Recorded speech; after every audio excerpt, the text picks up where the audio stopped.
प्रभू रामचंद्रांची रामनवमी राम जन्मोत्सव त्या दिवशी जो आहे त्या दिवशी आपले मिरवणूक आपली जी निघणार तर ती छत्रपती शिवाजी महाराजांच्या मूर्तीपासून असणाऱ्या आपल्या मायवडा परिसरातून तात्या टोपेंच्या चौकापर्यंत तिथनं कोतवाली पोलीस स्टेशन मार्गे आपण माणिक चौक मार्गे कापड बाजार आणि कापड बाजारातून तेलीकुंटातून चितळे रोड आणि चितळे रोडवर चौपटी कारंजा आणि दिल्ली गेटची.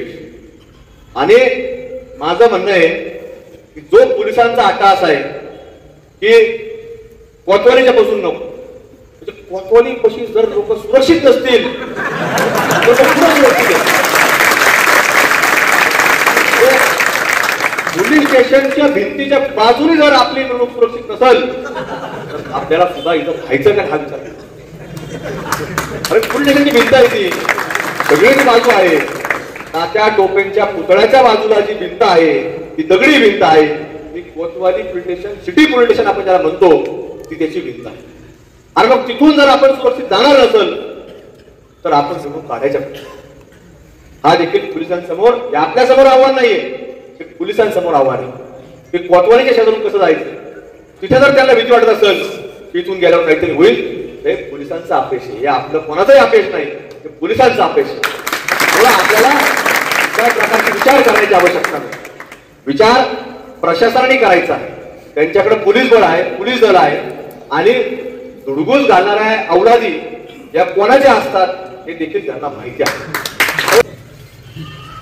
आणि जर त्यांनी सांगावं की तुम्ही तुमचे संपूर्ण आपल्या हिंदू बांधव उभा करावं, आपल्याला इथं संरक्षण द्यावं, आपण सुद्धा सगळेजण देऊ, काही हरकत नाही. आपण सगळे उभा राहू, आपण तिथून पुढे काढून देऊ. त्यांनी भिंतीच्या आतून थांबावं, आपलं काहीच म्हणणं हे हिंदू धर्मियांनी मिरवणुकांसंदर्भातला त्याच मार्गावरून प्रभू समजून 2 दिवसापूर्वीच अहिल्यानगर शहराची त्याच्यामुळे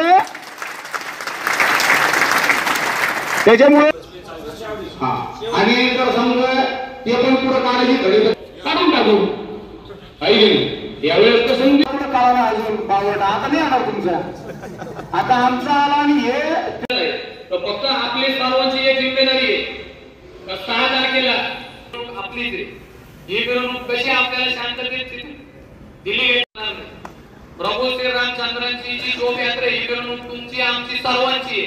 याच्यामध्ये सगळेच मेन. त्यामुळं आपल्या सर्वांचं कर्तव्य आहे की तितक्याच उत्साहानं आपल्या शहरामध्ये देखील हा राम जन्मोत्सव साजरा झाला पाहिजे. आणि त्याच्याकरता सालाबाद प्रमाणे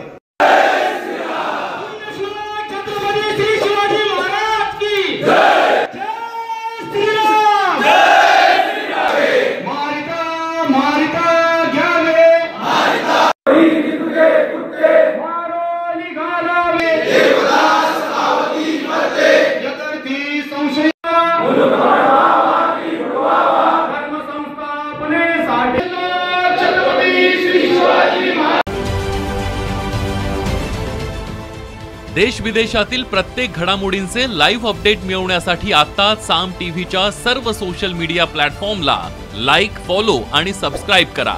तसंच सर्व नोटिफिकेशनसाठी बेल आयकॉन प्रेस करायला विसरू नका.